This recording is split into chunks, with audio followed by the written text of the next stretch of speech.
اعوذ باللہ من الشیطان الرجیم بسم اللہ الرحمن الرحیم۔ ہم لوگ سورہ واقعہ کا مطالعہ کر رہے تھے، اس میں ہم لوگ یہ دیکھ رہے تھے کہ قیامت والے دن انسانوں کے 3 گروہ ہوں گے، اور ہم لوگ یہ ڈسکس کر رہے تھے کہ انسان کا انجام قیامت میں کس بیس پر ہوگا۔ اگر وہ اس دنیا میں نیک اعمال کرے گا تو اس کا آخرت میں کیا انجام ہونے والا ہے، اور اگر وہ برے کام کر کے اپنی زندگی گزارتا ہے تو پھر اس کو کیا سزا ملے گی۔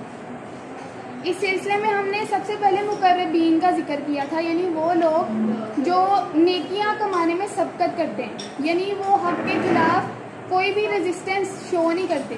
تو ان کے انعامات کے بارے میں ہم نے پڑھا تھا کہ اللہ تعالیٰ جنت میں ان کو کن کن نعمتوں سے نوازیں گے۔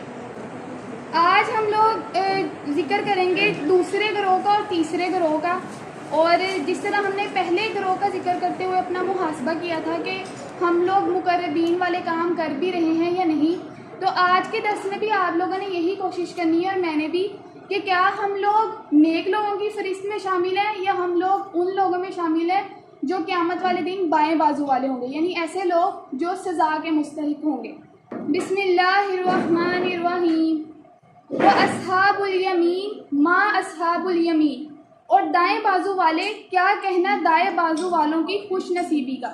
اب یہ جو سینٹینس استعمال ہوا ہے نا، ما اصحاب الیمین، اس کا یہ بنتا ہے کہ تم لوگ کیا جانو کہ وہ دائیں بازو والے کن کن نعمتوں سے نوازے جائیں گے، یعنی ہم اس کا اندازہ نہیں کر سکتے کہ کس کس طرح اللہ تعالیٰ ان کو نوازیں گے۔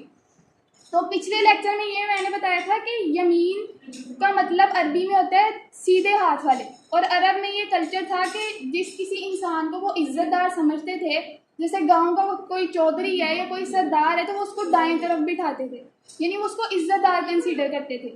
تو ان کا ذکر اب یہاں پہ کیا جا رہا ہے کہ قیامت والے دن بھی جو عزت دار لوگ ہوں گے وہ دائیں طرف ہوں گے۔ فی سدر مخضود، سدر کہتے ہیں بیری کے درخت کو۔ اب بیر کا ہم سب نے دیکھے ہوئے ہیں، یہ کرین بیریز ہیں یا بلو بیریز، یہ ساری بیر کی قسمیں ہیں۔ تو جو دائیں بازو والے ہیں نا، ان کے اب انعامات کا ذکر ہو رہا ہے کہ مقربین کے انعامات کا تو ہم نے پڑھ لیا تھا پچھلے لیکچر میں۔ آج ہم دائیں بازو والوں کا دیکھیں گے کہ اللہ تعالیٰ ان کو کن انعامات سے نوازیں گے۔ تو یہاں پہ کیا فرمایا گیا کہ فی صدر مخضود، اور ہوں گے وہ ایسے باغات میں جن میں بیریاں ہوں گی بے خار۔ بے خار کا مطلب ہے کہ بغیر کانٹوں والی۔ اب دنیا میں ہم لوگ یہ چیز آبزرو کرتے ہیں، اگر آپ نے کوئی بیر کا درخت دیکھا ہو تو بیر کے درخت پہ نا کانٹے بہت زیادہ ہوتے ہیں۔ بیر جتنی اعلیٰ کوالٹی کا ہوگا نا، اس درخت میں کانٹے اتنے ہی کم ہوں گے۔ تو یہاں پہ اللہ تعالیٰ نے اسی چیز سے تمثیل دی ہے کہ جنت میں جو بیر کا درخت ہوگا نا، وہ سب سے اعلیٰ کوالٹی کا ہوگا، اور اس کی کوالٹی کس چیز سے ثابت ہو رہی ہے کہ وہ بغیر کانٹوں والا درخت ہوگا، یعنی یہ سب سے اعلیٰ کوالٹی کا پھل انسانوں کو دیا جائے گا۔ وَطَلْحٍ مَنْضُودٍ، اور کیلے تہ بتہ۔ اگر کیلوں والی آپ لوگوں نے کبھی ریڈی آبزرو کی ہو تو کیسے خوبصورتی سے وہ سجائے ہوتے ہیں، یہ اسی چیز کی تمثیل بیان کی گئی ہے کہ جو دائیں بازو والے ہیں اس دن ان کو جو ہے ان پھلوں سے نوازا جائے گا۔ وَظِلٍّ مَمْدُودٍ، اور چھاؤں دور تک پھیلی ہوئی یا سایہ دور تک پھیلا ہوا۔ وَمَاءٍ مَسْکُوبٍ، اور پانی ہر دم رواں۔ اب ذرا امیجن کریں کہ آپ ایک ایسے باغ میں ہیں جہاں پہ ایک تو پھلوں کے درخت ہیں بہت زیادہ۔ اب اس کو وہی بندہ صحیح طرح سے امیجن کر سکتا ہے جس کو پھلوں سے بہت زیادہ محبت ہے۔ اب اگر میں اپنے آپ کو ہی کنسیڈر کروں تو مجھے تو بہت زیادہ، میں اس چیز کو بہت زیادہ فینٹیسائز کرتی ہوں۔ تو یہی ہے کہ ایک باغ ہے، وہاں پہ پانی کی نہر بھی بہہ رہی ہے، پھلوں کے درخت بھی موجود ہیں، پرسکون فضا ہے، اور سایہ ہی سایہ ہے، کہیں دھوپ کی کوئی جو ہے نا وہ آپ کو تپش محسوس نہیں ہوگی۔ تو دیکھیں کہ کتنا ریلیکسیشن آپ کو فیل ہوگی یہ سوچتے ہوئے کہ آپ اس ماحول میں رہ رہے ہیں۔ وَفَاكِهَةٍ كَثِيرَةٍ، اور طرح طرح کے لذیذ پھل پہ کثرت، یعنی یہ دو تو اللہ تعالیٰ کہہ رہے ہیں کہ میں نے اگزامپل دی ہے کیلے اور بیری کی، لیکن اس کے علاوہ بھی طرح طرح کے پھل ہوں گے وہاں پر جنتیوں کے لیے۔ لا مقطوعۃ ولا ممنوع، مقطوعہ کہتے ہیں کہ جن کا سلسلہ کبھی ختم نہیں ہوگا۔ دنیا میں ہم دیکھتے ہیں کہ فروٹس جو ہوتے ہیں وہ سیزنل ہوتے ہیں، یعنی آم کا ایک اسپیشل سیزن ہے، اگر ہم اورنج کا دیکھیں تو اس کو ونٹر میں ہی ہم لوگ کھا سکتے ہیں، سمرز میں نہیں کھا سکتے۔ لیکن جنت میں کیا ہوگا کہ ہر پھل ہر سیزن میں ہوگا۔ ولا ممنوع، اور بے روک ٹوک، کہ بغیر کسی روک ٹوک کے جنتیوں کو پھل دیے جائیں گے. یعنی ایسا نہیں ہوگا کہ اگر کسی نے زیادہ پھل کھانے شروع کر دیے تو اس کو کہہ دیا جائے گا کہ اب تم نے اپنا حصہ لے لیا, اب تم مزید نہیں کھا سکتے. ایسا نہیں ہوگا, وہ بغیر روک ٹوک کے ان نعمتوں کو انجوائے کریں گے. وفروش مرفوعہ, اور نشست گاہیں اونچی اونچی. یہ میں نے پچھلے ایگزامپل دی تھی کہ وہ بالکل اسی طرح جیسے ایک تخت ہوتا ہے, ویسے تخت تو بہت حقیر سی مثال ہے, لیکن اگر ہم جنت کی امیجنیشن میں اس کو لائیں تو انسانی ذہن اس کو تصور نہیں کر سکتا. بس آپ تمثیل میں اس کو دیکھ سکتے ہیں کہ جیسے دنیا میں ایک تخت کی ایگزامپل ہوتی ہے, بادشاہ کا ایک تخت جو کہ ہیرے جواہرات سے مزین ہوتا ہے, بالکل اسی طرح کی کیفیت ہوگی. اِنَّا أَنشَأْنَاهُنَّ انشان, ہم پیدا کریں گے ان کی بیویوں کو نئے سرے سے. فَجَعَلْنَاهُنَّ أَبْكَارًا, اور بنا دیں گے انہیں کنواریاں. اب یہ عورتوں کی بات ہو رہی ہے جو جنتی لوگ ہوں گے کہ ان کی بیویوں کو اللہ تعالیٰ کیا کریں گے کہ اگر وہ بوڑھی ہوں گی تو جنت میں وہ جوان بنائی جائیں گی. ٹھیک ہے, ہم حدیث سے بھی ہمیں پتہ چلتا ہے کہ جنت میں ہر انسان کی عمر 33 سال ہوگی.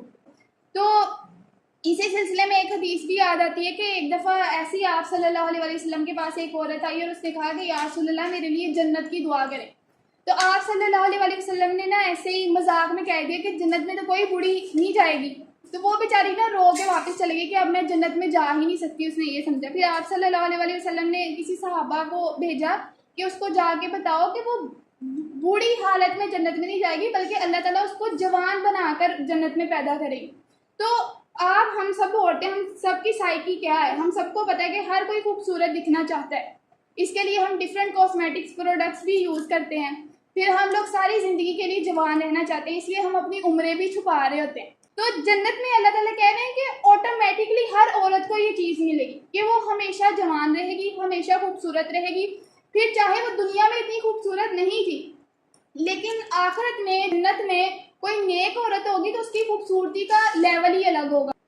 لیکن اس کے لیے کیا ہے کہ اگر ہم چاہتے ہیں کہ ہمیں یہ ساری چیزیں ملیں, پھر ہمیں عمل کرنا پڑے گا, کیونکہ عمل کے بغیر ہمیں یہ چیزیں نہیں ملیں گی. جیسے ابھی ہم ایگزامس کی پریپریشن کریں گے تو ہم تیاری کریں گے تو ہماری جی پی اچھی آئے گی نا. اگر ہم تیاری نہیں کریں گے, بس دعاؤں کے سہارے ہی بیٹھ جائیں گے یا یہ کہیں گے کہ پیپر والے دن دیکھا جائے گا, تو کبھی بھی ہم لوگ اپنا گول اچیو نہیں کر پائیں گے. اسی طرح اگر آپ نے جنت کمانی ہے تو پھر اس کے لیے بھی آپ کو عمل کرنا پڑے گا, اور جو انسان جتنا عمل کرے گا اتنا ہی اس کا درجہ بڑھتا جائے گا. عروباً اترابا, عروبا کا لفظ استعمال ہوا ہے عربی میں. عروبا کا مطلب ہوتا ہے کہ کسی عورت کی جو سب سے اعلیٰ کوالٹیز ہے نا اس کو ایکسپلین کرنے کے لیے عروبا کا لفظ استعمال ہوتا ہے. یعنی ایسی عورت جو بہت زیادہ خوش اخلاق بھی ہو, جو خوش گفتار بھی ہو, خوبصورت بھی ہو, اپنے شوہر سے بھی بہت زیادہ محبت کرنے والی ہو اور اس کا شوہر بھی اس پہ عاشق ہو, تو ایسی عورت کو عربی میں عروبا کہا جاتا ہے. تو یہاں پہ کیا فرمایا کہ وہ جو عورتیں جن کو اللہ تعالیٰ نئے سرے سے پیدا کریں گے اور انہیں کنواریاں بنائیں گے, وہ کیا ہوں گی کہ وہ شوہروں کی عاشق زار ہوں گی. یہاں پہ تو یہ ترجمہ کیا گیا, لیکن میں نے آپ کو عروبا کا مطلب بتا دیا. اور دوسری ان میں کیا ہوگی کہ عمر میں ہم سن, یعنی وہاں پہ ہر انسان کی عمر سیم ہوگی, شوہر اور بیویوں کی عمر بھی سیم ہوگی, اور ہر انسان کی آپس میں بھی عمر سیم ہوگی. کوئی انسان کمپلیکس میں نہیں جائے گا کہ میں نے اپنی عمر کو چھپانا ہے یا میں نے بوڑھا نہیں نظر آنا. ہر انسان خوبصورت ہوگا. لِأَصْحَابِ الْيَمِينِ, یہ سب کچھ ہوگا دائیں بازو والوں کے. یہ دائیں بازو والوں کا یہ ابھی صرف نا ایک منظر کشی کی جا رہی ہے. اس کا مطلب یہ نہیں کہ جنت میں صرف یہی ملے گا. جب ہم قرآن پاک کا تفصیل سے مطالعہ کریں گے نا, پھر ہمیں اصل میں جنت کی تصویر نظر آئے گی کہ اصل میں جنت میں ہوگا کیا گیا. یہ تو صرف انیشیل چیزیں ہیں کہ جو ابتدائی طور پر جنتیوں کو دی جائیں گی. سُلَّةٌ مِّنَ الْأَوَّلِينَ وَسُلَّةٌ مِّنَ الْآخِرِينَ, وہ بہت ہوں گے اگلوں میں سے اور بہت ہوں گے پچھلوں میں سے. اب جب ہم نے مقربین کا ذکر پڑھا تھا, اس میں ہم نے کیا پڑھا تھا کہ جو مقربین ہوں گے نا وہ پہلے لوگوں میں سے زیادہ ہوں گے, اور جو بعد والے آئیں گے ان میں کم ہوں گے. اور اس کا بھی میں نے آپ کو بتایا تھا, جیسے امت محمدیہ ہے تو صحابہ کرام میں مقربین کی تعداد زیادہ تھی, اور ابھی جو ہمارے زمانے کے لوگ ہیں یہاں پہ مقربین کی تعداد کم ہوگی. اس کی بھی وجہ یہ کہ اب اس زمانے میں اٹریکشنز بہت زیادہ ہیں انسان کے لیے, تو نیکی پہ قائم رہنے کے لیے انسان کو بہت زیادہ محنت کرنی پڑتی ہے. ٹھیک, لیکن اس کا مطلب یہ نہیں کہ ہم مقربین بن نہیں سکتے. قرآن پاک کی آیت واضح بتا رہی ہے کہ ہم بھی مقربین بن سکتے. تو کوئی انسان یہ بہانہ نہیں کر سکتا کہ وہ تو اس زمانے میں تو آپ صلی اللہ علیہ وسلم تھے, اس زمانے میں تو کوئی برائی نہیں تھی, اس لیے آج کل کے زمانے میں ساری اٹریکشنز ہمارے لیے ہیں تو گناہ کے راستے پہ ہم چل سکتے ہیں. یہ کوئی جسٹیفیکیشن نہیں ہے. اللہ تعالیٰ انسان کو نیکی کا راستہ بھی دکھاتے ہیں اور برائی کا بھی. شیطان بھی انسان کو دعوت دیتا ہے. تو یہ انسان کی اپنی چوائس ہوتی ہے کہ وہ کس راستے کو چوز کرے گا. تو وہاں پہ ہم نے ذکر کیا تھا کہ مقربین آج کل کے زمانے میں کم ہوں گے، لیکن اصحاب الیمین کے لیے اللہ تعالیٰ کیا کہہ رہے ہیں کہ وہ اگلے والوں میں سے بھی بہت ہوں گے اور پچھلے والوں میں سے بھی بہت ہوں گے. تو اس سے ہمیں کیا پتہ چلتا ہے کہ چلو مقربین صحیح، ایٹ لیسٹ ہم اصحاب الیمین میں تو آ ہی سکتے ہیں نا، تھوڑی بہت محنت کر کے، فرائض پورے کر کے. فرائض کا مطلب صرف یہ نہیں کہ نماز روزہ زکوٰۃ، فرائض کا مطلب بندوں کے حقوق بھی ہیں، وہ بھی فرض ہیں. ٹھیک ہے، معاشرے کے بھی انسان پہ کچھ حقوق ہیں، وہ بھی فرض ہیں. اور فرائض ہمارے کیا ہیں وہ ہمیں قرآن پاک پڑھ کے پتہ چلیں گے. تو ایٹ لیسٹ ہم اصحاب الیمین میں تو آ سکتے ہیں نا، جنت تک پہنچے تو صحیح نا. بے شک کوئی کم سے کم درجہ ہی مل رہا ہے، لیکن جنت خود بخود اپنے آپ میں ایک بہت بڑی اچیومنٹ ہے، چاہے انسان کسی کمتر درجے میں ہی کیوں نہ جا رہا ہو. اب اس کا مطلب یہ نہیں ہے کہ ہم لوگ ڈی موٹیویٹ ہو جائے کہ بس ادھر تک ٹھیک ہے، ہم لوگ آگے جانے کی کوشش نہ کریں. اب جس انسان میں جتنی چاہ ہوگی نا وہ اس کے لیے اتنی کوشش بھی کرے. اگر آپ میں چاہت ہوگی کہ آپ مقربین میں شامل ہوں، آپ جنت الفردوس میں جائیں، تو آپ اس کے لیے اتنی ہی محنت کریں گے. لیکن اگر آپ یہ کہیں کہ یار بس ٹھیک ہے جنت تک ہی پہنچنا ہے، نماز پڑھ لے 5 وقت کی، لوگوں کے ساتھ خوش اخلاقی سے ملے تو خیر ہے جنت میں پہنچ جائیں، تو یہ آپ نے اپنا گول خود سیٹ کرنا ہے. لیکن اس آیت کو دیکھ کے آپ کو موٹیویشن تو ملی ہوگی نا کہ ہم لوگ اس میں بھی شامل ہو سکتے ہیں. وَأَصْحَابُ الشِّمَالِ مَا أَصْحَابُ الشِّمَالِ، اور بائیں بازو والوں کی بد نصیبی کا کیا ٹھکانہ.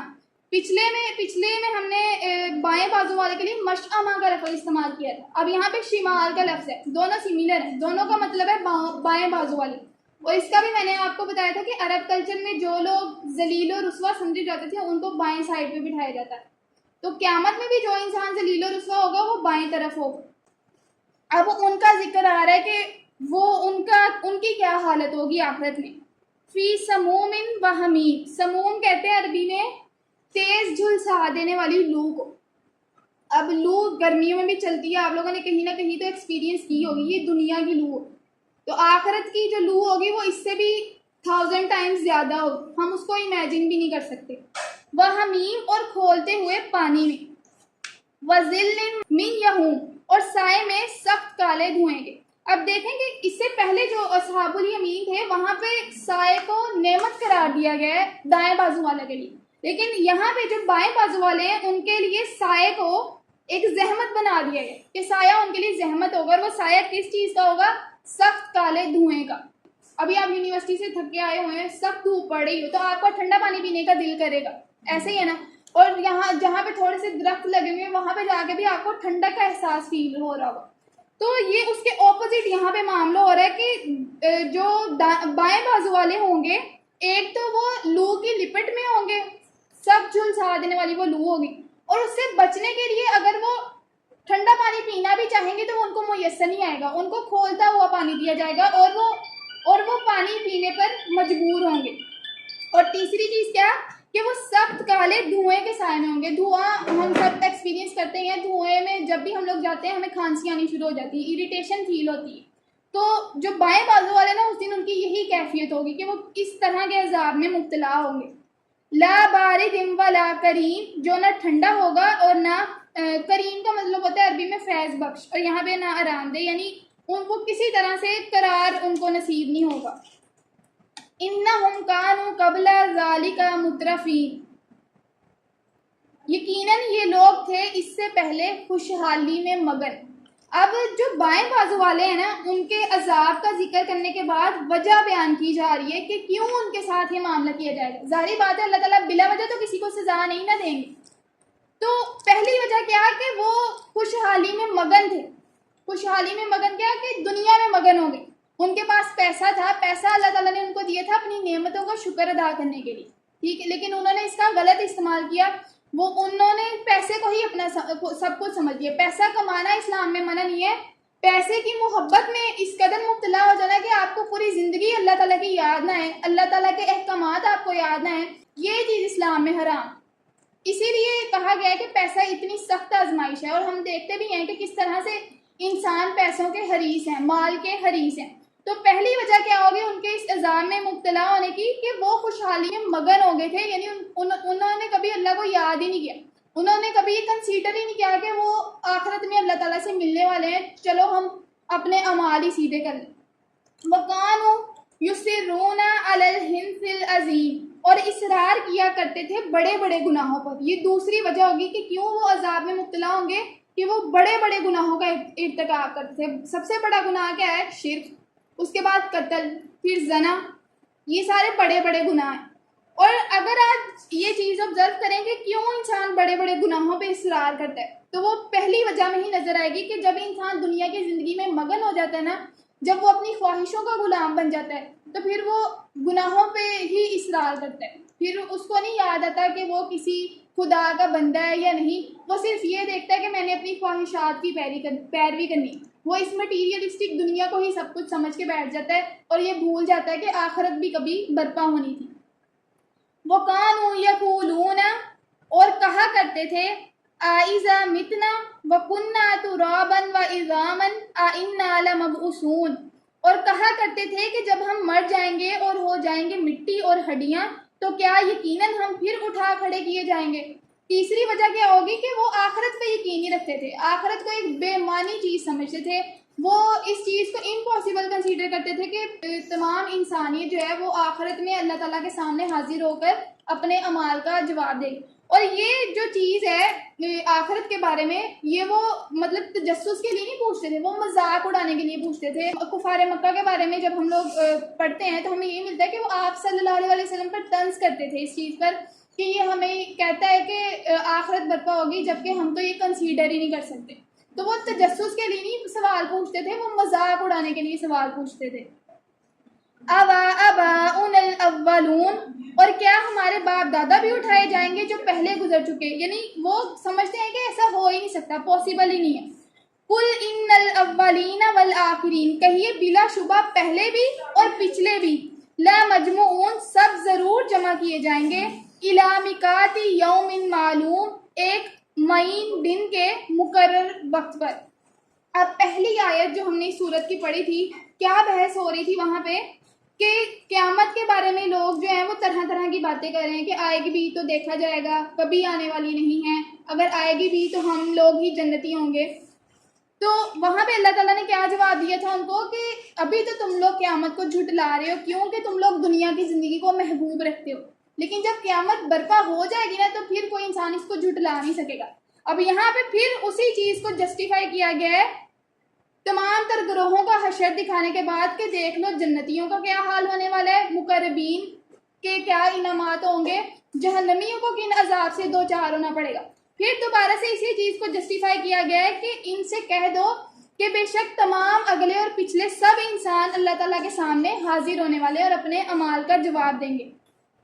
ثم انکم ایھا الضالون المکذبون، کہ یقیناً تم اے گمراہو اور جھٹلانے والو، لآکلون من شجر من زقوم، ضرور کھاؤ گے تم ایک درخت میں سے جو زقوم کی قسم کا ہوگا۔ زقوم کا درخت اگر آپ لوگ انٹرنیٹ پہ سرچ کریں گے نا تو یہ ایک بہت ہی بدبودار قسم کا درخت ہوتا ہے، اس کا پھل بہت کڑوا بھی ہوتا ہے اور بدبودار ہوتا ہے۔ تو اللہ تعالیٰ کہہ رہے ہیں کہ اس دن تم لوگوں کی یہ خوراک ہوگی۔ ابھی جو لوگ دنیا کی زندگی میں خوشحالی کی زندگی گزار رہے ہیں، طرح طرح کے کھانے ان کے سامنے پیش کیے جاتے ہیں، ٹھیک ہے، لیکن آخرت میں اگر وہ اپنی زندگی میں خوشحالی کی زندگی میں رہ کر اللہ تعالیٰ کو یاد نہیں کرتے اور اس کے احکامات کو پورا نہیں کرتے تو آخرت میں پھر ان کو یہ گندا ترین پھل کھلایا جائے۔ اب اس سے بھی وہ پہلے رکوع والی آیت جو ہے وہ جسٹیفائی ہو رہی ہے جب ہم نے کہا تھا تیسری ہے آیت کہ قیامت جو ہے وہ کسی کو پست کرنے والی ہوگی اور کسی کو بلند کرنے والی ہوگی،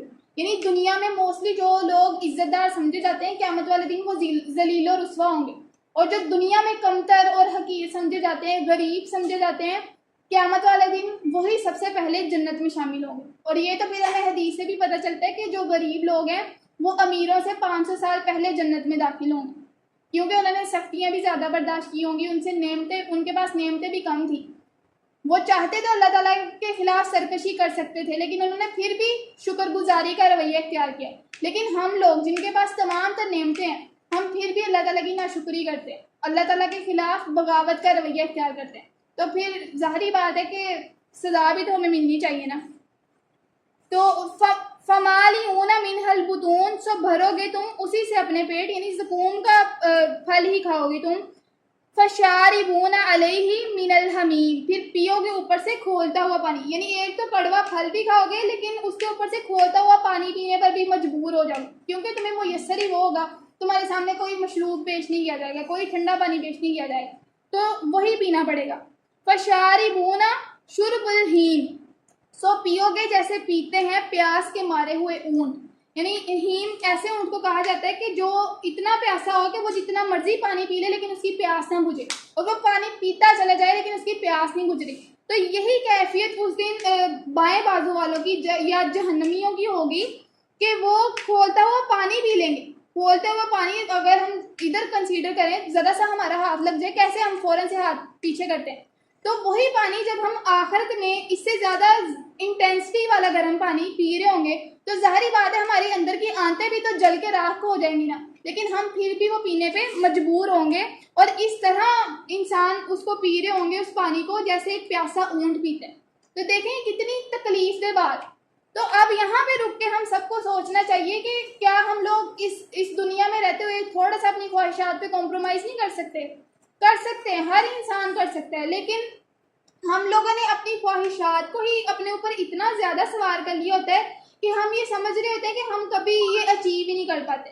جیسے ہم اکثر یہ کہتے ہیں کہ یار وہ صحابہ کی تو بات ہی اور تھی، وہ تو لوگ ہی اور تھے، ہم ویسے نہیں بن سکتے. لیکن قرآن کی آیت کیا کہہ رہی ہے کہ آپ بھی مقربین بن سکتے ہیں، آپ بھی اصحاب الیمین میں شامل ہو سکتے ہیں.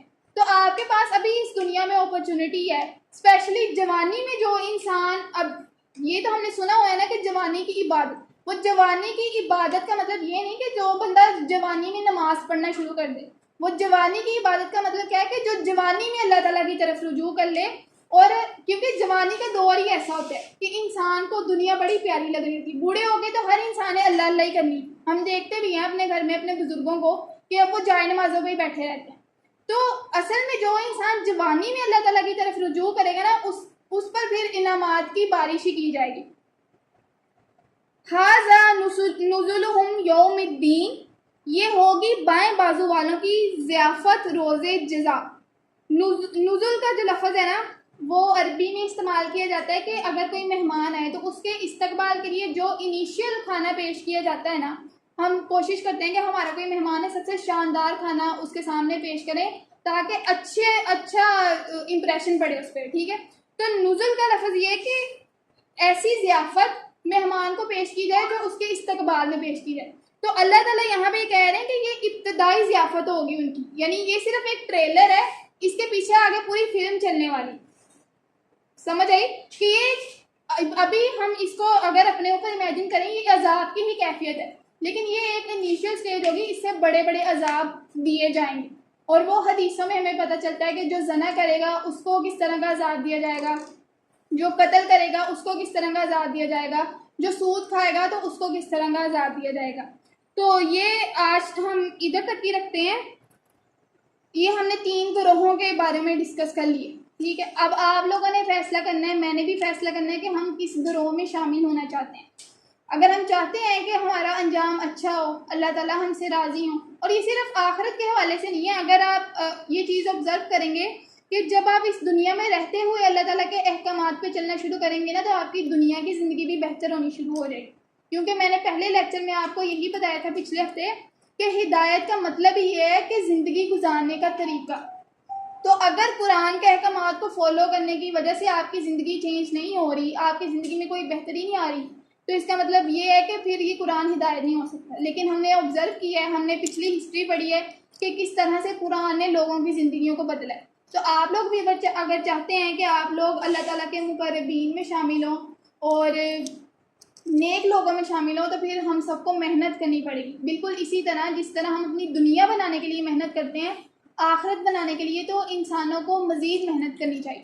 اب قرآن پاک میں اللہ تعالیٰ کہتے ہیں فَفِرُّوا إِلَى اللَّهِ کہ دوڑو اللہ کی طرف. جس طرح دنیا میں ایک دوسرے سے آگے نکلنے کی ہر کسی نے دوڑ لگائی ہوئی ہے، کپڑے پہنے ہو، 2 عورتوں کے درمیان کس طرح کمپٹیشن ہوتا ہے کہ میں نے اس سے زیادہ خوبصورت کپڑے پہنے. پیسے کے معاملے میں دوڑ لگی ہوئی ہے، خوبصورتی کے معاملے میں عورتوں کے درمیان دوڑ لگی ہوئی. تو اللہ تعالیٰ کہہ رہے ہیں کہ دنیا میں جس طرح تم لوگ دوڑ لگا رہے ہو اس کو ذرا ایک سائڈ پہ رکھو اور آخرت کے معاملے میں دوڑ لگانے کی کوشش کرو، پھر دیکھنا کہ تم لوگوں کو کن کن انعامات سے نوازا جائے گا۔ تو یہی آج کا درس تھا، اور آگے ہم اس کو سورت کو انشاءاللہ کنٹینیو کریں گے۔ بس یہی ہے کہ عمل کرنے کی کوشش کریں، قرآن پاک کو اپنی زندگیوں میں شامل کریں، اور سب سے بڑھ کر یہ کہ عمل کرنے کی کوشش کیا کریں۔